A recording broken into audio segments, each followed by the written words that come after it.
Muy buenos días, señor. Aquí estamos nuevamente con esperanza. Y la buena esperanza, escoger la buena parte, la de desconectarnos de nuestra propia alma. Y no es que no seamos responsables nosotros, pero es que nuestra alma es para ser llenada por ti, no para ser llenada de nosotros mismos. Nuestro corazón es para que, entregándotela a ti, sea obediente a tu palabra, sea sabio con la sabiduría que viene de lo alto y no sabio en nuestra propia sabiduría y confiados en nuestro corazón cuando en tu propia palabra tú nos adviertes que el corazón es engañoso. Y por engañoso no nos puede decir verdad, no nos puede decir lo correcto. Y por engañoso y también, aunque suene duro, como dice en tu palabra, es perverso, quiere decir que muchas veces va nuestro corazón a aconsejarnos cosas como buenas, pero más bien el parafraseo, la argumentación, el tratar de reordenar las cosas, la verdad tratando de reordenarla, convirtiendo la mentira para satisfacer, sí, cosas perversas que hay en nuestro corazón, egoísmos, codicia, complejos, rencores y demás. Por eso, para no errar, Señor, tú colocas delante de nosotros tu palabra, pero también pones para nosotros los que hemos creído en Cristo Jesús y le hemos entregado ese señorío de nuestra alma a ti, pones tu propio espíritu. Así que si tenemos delante de nosotros tu palabra y dentro de nosotros, en nuestro corazón, tu propio espíritu que nos muestra las cosas, nos fortalece, nos capacita, ya no tenemos excusas para errar. Es más, si erramos no hay excusas para errar, sino más bien una razón para comprenderlo. Y es que no hemos acudido a tu palabra y no hemos sido guiados por tu espíritu. Señor, como no queremos errar, no podemos errar, como no es bueno para nosotros ni para los que están a nuestro alrededor que erremos, Señor. Aquí te decimos, gracias por darnos tu espíritu. Gracias por darnos tu palabra y tu espíritu. De hecho, qué bueno para en este momento agradecerte por esas dos cosas. Gracias por darnos tu palabra con la que somos limpiados y al limpiarnos vas quitando de nosotros todas las falsas creencias, todas las mentiras, todos los esquemas, todas esas leyes de la idiosincrasia que son mentiras. Y gracias porque tu espíritu nos lleva a comprenderla verdaderamente. Porque también cuando estamos frente a tu palabra, también tenemos que estar conscientes que podemos caer en incluso las interpretaciones heréticas. Podemos interpretarla de una manera que más bien nos lleva a la herejía, Señor. Pero para que esto no ocurra, Señor, para que esto no suceda, también tenemos que humildemente, dándote nuestro corazón para mirar por tus caminos, decirte, muéstranos el propósito de esta palabra. No quiero, Señor, adulterarla, no puedo cambiar el sentido de algo tan puro como tus pensamientos escritos en la Biblia, Señor. Por eso, Señor, enséñanos con tu espíritu y sobre todo recuérdanos que nuestra carne también siempre quiere interpretar tu palabra. Nuestra alma, nuestro corazón que es perverso, engañoso, siempre quiere interpretar la palabra para su conveniencia, para su comodidad, pero tu espíritu nos corrige.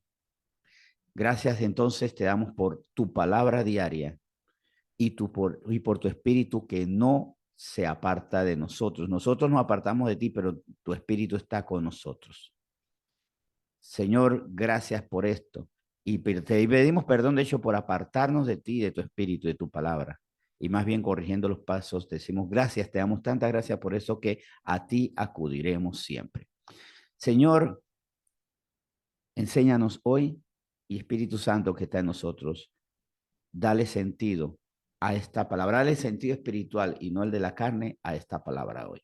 En nombre de Cristo Jesús bendecimos esta enseñanza y a tu Espíritu que también nos guarda, nos enseña, nos muestra. En nombre de Jesús, gracias por esta mañana. Amén. Muy buenos días, gracias por estar aquí conectados. Muchas gracias y me complace mucho pensando que es lunes, aunque todos los días son buenos, pero qué bueno, qué apropiado me parece este tema para un lunes. ¿Por qué? Porque cuando la gente dice odio los lunes, así como el gatito Garfield, que odiaba los lunes, ¿Por qué lo dice? Bueno, una razón fundamental es porque comienza el ciclo de las cosas que ayer domingo no tenía que sufrir. Aunque los domingos tienen sus propios sufrimientos cuando, por ejemplo, en casa no hay un ambiente de paz, cuando en la vida cotidiana los domingos no hay regocijo, es cierto, pero no podemos negar que los lunes comienza es el ciclo de cosas que no nos gusta vivir y que por eso amamos los viernes, porque ya, por lo menos por sábado y domingo, o a personas que solamente el domingo, porque cuando el ciclo es en el trabajo y trabajan hasta el sábado tienen que sufrir esto. Bueno, les toca por lo menos el fin de semana descansar, pero viene el lunes y nuevamente el conflicto, nuevamente la inquietud. Y como hoy no quiero que vivamos esto, demos gracias al Señor por esta palabra. El título de hoy es Cada día cuando vuelvo a estar frente a Dios. Cada día, ya sea los lunes que odia a Garfield y que no debemos odiar nosotros, el gatito Garfield, ¿no? No Andrew Garfield. Cada día cuando vuelvo a estar frente a Dios, ya sea lunes, martes, miércoles, domingo, cualquier día, tengo una gran ventaja. Pero ¿por qué tenemos esta gran ventaja? Porque el Señor nos ha mostrado, porque el Señor nos ha dicho, cuando necesitas, estoy yo aquí. Depende más de mí. Y qué bueno cuando nuestra alma lo comprende, cuando tenemos ese anhelo de reposar delante de Dios, porque con la vida ya no podemos. Salmo 62, Salmo 6, 2, Salmo 62 los deja bien claro. Y qué bueno que en el Salmo 62, versículo 5, lo que dice el salmista sea nuestra aspiración, porque sí, ciertamente Dios está presente para todos, pero no todos lo tenemos presente. Sin embargo, aquí el salmista sí lo tiene presente y si nosotros tenemos ese sentir, se va a dar un resultado o se van a dar muy buenos resultados, no un solo resultado, muy buenos resultados en nuestra vida. Salmo 62, versículo 5 dice, alma mía, en Dios solamente reposa, porque Él es mi esperanza. ¿Por qué el salmista dice esto? Porque sabiendo que en Dios solamente nuestra alma reposa y porque de Él viene nuestra esperanza, ha aprendido, y aquí hace una confesión, alma mía, él sabe en su alma que solamente Dios está al reposo. Dios está para todos, pero todos estamos para Dios, no. Todos podemos descansar en Dios, pero en Dios queremos descansar todos, es la gran pregunta. Pues evidentemente no. Los que no creen en Dios, obviamente no descansan en Dios, pero muchos creyentes en Dios no descansan en Él. En Salmo 62, como habíamos visto, el versículo 5 nos llama a descansar, en reposar, porque Dios es mi esperanza. Pero los versículos 11 y 12 nos alimenta más este concepto, esta verdad. Versículos 11 y 12 de Salmo 62. Una vez habló Dios, dos veces he oído esto, que de Dios es el poder. Y tuya, oh Señor, es la misericordia, porque tú pagas a cada uno conforme a su obra. Por eso, cuando yo sé que de Dios es el poder para vencer las situaciones que me agobian, el poder para hacer justicia, y cuando sé que en la respuesta de Dios vale la pena poner toda mi angustia, porque en Él veré salida, entonces, alma mía, en Dios solamente reposa mi alma, pero reposo yo. Solo en Él tengo esperanza. ¿Y por qué? Porque no solamente Dios tiene el poder, sino la misericordia. Por misericordia, Él hará el bien, incluso en que nos hace mal. Porque a los que nos hacen mal les mostrará el camino, les mostrará, los pondrá en evidencia, le hablará a su conciencia. Y a veces nosotros vemos a villanos que se cubren y justifican, pero Dios les sigue hablando a su conciencia. Ya el problema es con ellos si su conciencia, ellos mismos la han cauterizado y ante lo que Dios dice, como en Salmo 53, no hay Dios. No hay Dios y no dicen no hay Dios los que no sabían, sino los que sabiendo no quisieron rendirse delante de Dios. El segundo libro de Crónicas, capítulo 7.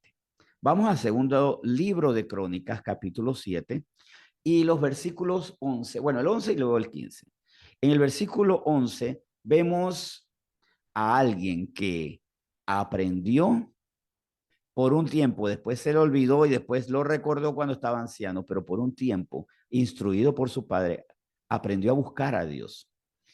Aprendió que cada día él podía volver a estar frente a Dios. Según de Crónicas, capítulo 7, versículo 11. Terminó pues Salomón la casa de Jehová y la casa del rey, y todo lo que Salomón se propuso hacer en la casa de Jehová y en su propia casa fue prosperado.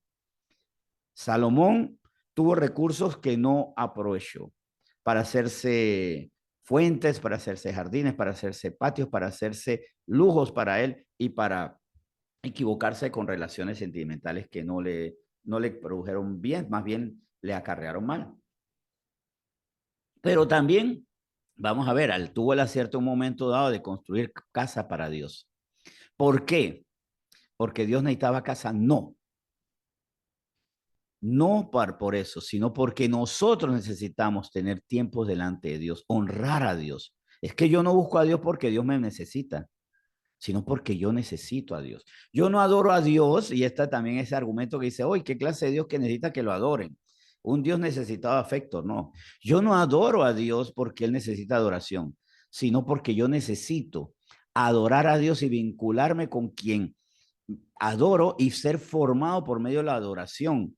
Y en medio de la adoración, espíritu y verdad, comprender a quién es que yo adoro. Porque la adoración tiene un propósito que se logra en la comprensión del propósito y es saber a quién adoro. Dios sabe quién lo está adorando, nosotros, pero nosotros sabemos a quién adoramos. Dios sabe con qué intención adoramos y con qué pureza o no lo adoramos. Nosotros conocemos la pureza, la grandeza de Dios, se nos ha mostrado en la adoración. Por eso acercarnos a Dios es el bien.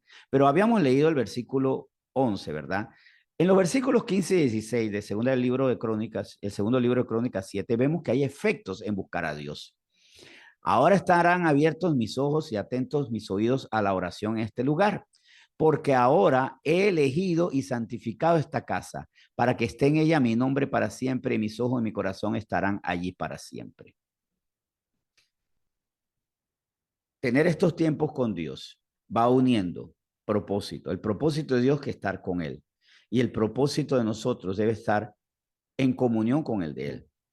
Vivir precisamente delante de Él, disfrutando lo que nosotros ahora tenemos, que es el Espíritu Santo, porque recordemos que todos los que hemos creído que Jesucristo es el Salvador y le hemos entregado nuestra vida, hemos recibido el Espíritu Santo, ese mismo, para estar en comunión perfectamente. ¿Y cuáles son los resultados? Que los ojos y el corazón de quienes buscan a Dios quieran permanecer cada día más allí. Jesucristo, vamos ahora al Nuevo Testamento, porque hemos leído Antiguo Testamento. Pero, ¿qué tanto cuando Jesucristo estuvo aquí en la tierra? Jesucristo entendiendo que es Dios, el Verbo, el Creador. Pues Jesús vivía en el ámbito privado, en su vida privada con Dios y en el público con los hombres. Porque también cuando yo tengo una relación privada con Dios, íntima, cotidiana, no dejo de tener una relación con las personas. No puedo vivir en una actitud monástica solamente encerrado. No puedo ser un ermitaño que no me vinculo con las personas. ¿Qué pasa cuando estoy vínculo con las personas? Vamos a Marcos 1.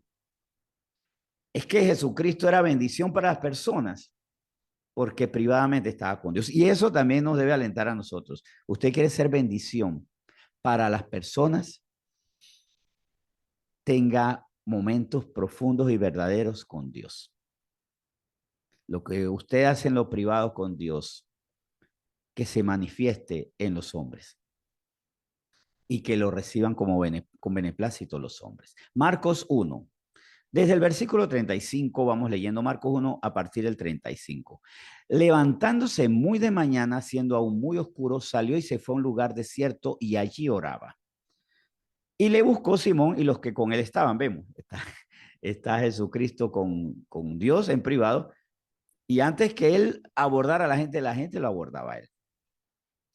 Y en ese momento seguimos leyendo versículo 37. Y hallándole le dijeron, todos te buscan.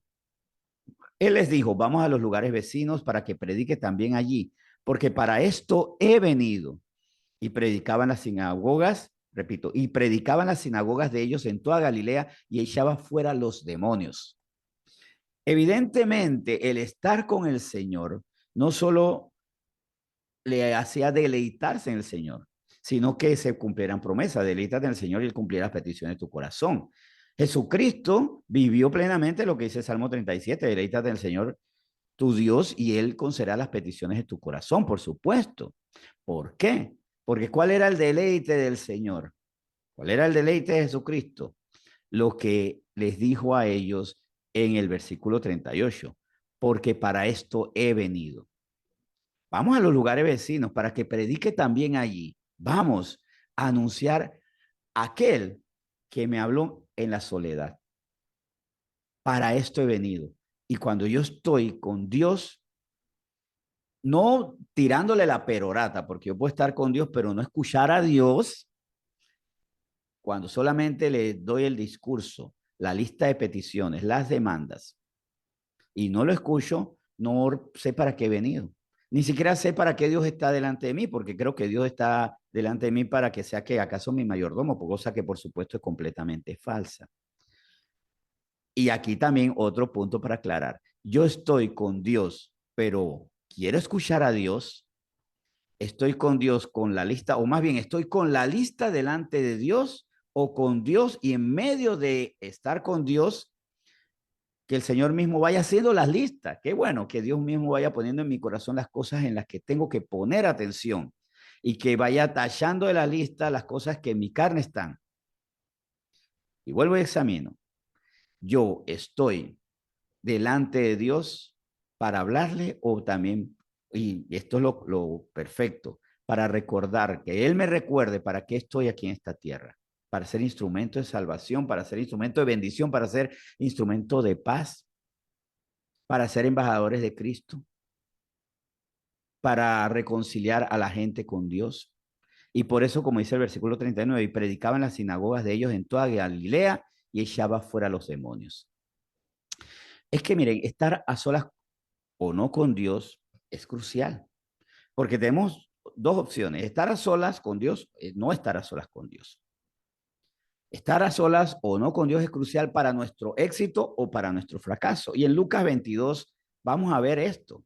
Lucas 22 nos habla de cómo nuestro éxito o nuestro fracaso depende de estar delante de Dios, tener estos momentos con Él. Y esto lo digo porque ustedes van a estar expuestos a éxito o fracaso en esta semana, en su trabajo, en su casa, en su barrio, en su comunidad, en muchos ámbitos van a tener la opción de tener éxito o fracaso. ¿Quieren fracasar? Por supuesto que no. Yo no quiero fracasar.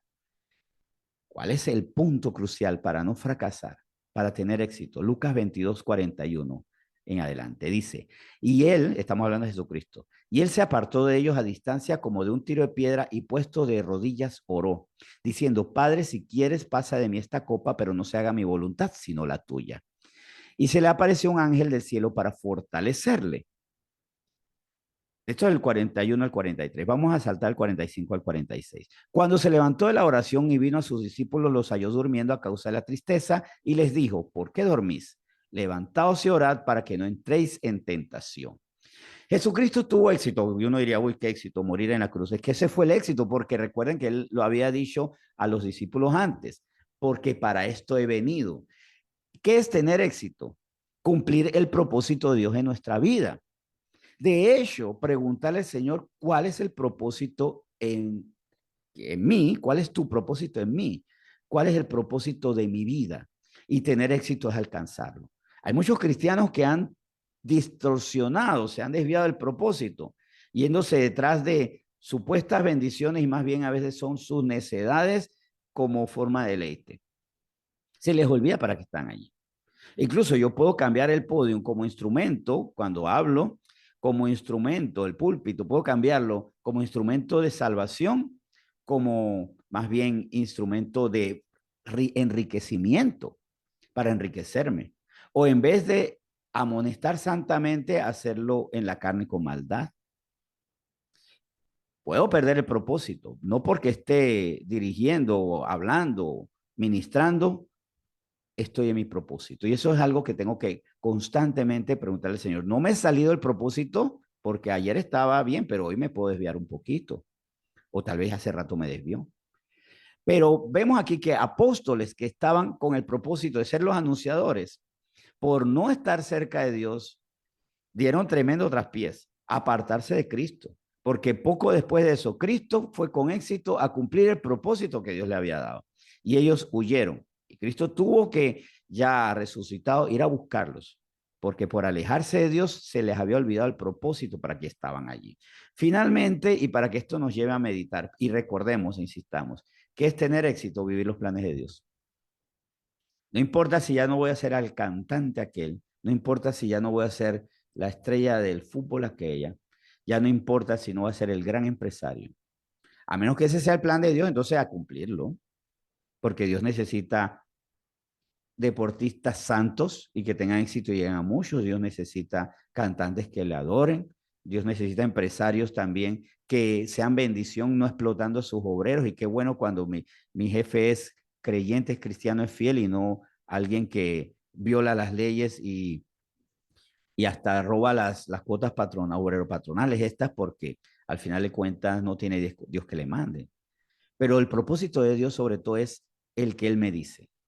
Y dentro de todo, vivamos lo que vivamos en el mundo, llevémoslo a Dios. Llevemos a la gente a Dios para que conozcamos nosotros para qué estamos aquí, para conocernos a nosotros en este mundo. Salmo 139, 23 y 24, y con esto también creo que se concluye bien la idea. ¿Para qué estamos aquí? ¿Y qué debemos hacer para cumplir el propósito de Dios? Así como el auto de carrera en los pits, que cada cierto tiempo es cuidado, se le quitan cosas, se le ponen otras, se le va preservando su condición. Nosotros tenemos así como los carros de carrera, unos pits, mientras estamos en la carrera, no cuando el carro está dañado. El carro no se le lleva al taller cuando está dañado en las carreras. Ellos hacen vueltas periódicas para ver cuál es su condición. Dice Salmo 139, 23 y 24. Examíname, oh Dios, y conoce mi corazón. Pruébame y conoce mis pensamientos. Y ve si hay en mí camino de perversidad y guíame el camino eterno. Ya no solamente oremos para que Dios me dé bendiciones externos, elementos externos para ser bendecidos. No, más bien, Señor, examina mi corazón para tener la mejor bendición y es tener un corazón puro delante de ti. Un corazón sin perversidad, un corazón sin miedo, sin debilidades, sin dudas, porque la duda genera miedo. A veces digo, ¿por qué estoy tan asustado? Porque tengo dudas en Dios. Y por eso me aterra hacer las cosas que tengo que hacer. Y todo me afecta porque todavía dudo de Dios. Vamos a orar y que en esta semana recordemos siempre estar delante de Dios para recordar para qué estamos, a qué tenemos que vencer. Conoce Dios mi corazón para saber qué tengo que vencer, qué tengo que dejar atrás y qué tengo que asumir de la mano del Señor. Oremos. Señor, muchas gracias. Bendiciones para ti y sobre todo gracias por las bendiciones que tú nos das por medio de tu palabra. El conocer tu verdad es la mayor bendición. El entender que la mayor bendición es escucharte a ti más que solamente llenarte de peticiones. Perdóname porque a veces solamente te llenamos de peticiones y nuestros oídos están vacíos de tu voz, no porque tú no hables, sino porque tú hablas y no te atendemos. Nuestros ojos a veces llenos de codicia del mundo, pero vacíos de palabra. Nuestra mente repleta de rencores y vacía de misericordia. Cuando tú ofreces todo eso, Señor, nuestros corazones enfermos, cuando tú ofreces sanidad. Y cuando estamos delante de ti, tenemos opción a todo esto, diciendo, guíame, ayúdame, fortaléceme, recuérdame para qué estoy yo aquí. Quítame los miedos. Si tengo miedo, quítame los miedos, porque los miedos son señales de que todavía no creo en tu protección. Señor, gracias por lo que hoy nos has enseñado y gracias porque podemos iniciar esta semana recordándonos que debemos estar delante de ti en lo íntimo para con éxito estar delante de los hombres. Bendecimos este tiempo en nombre de Cristo Jesús. Amén.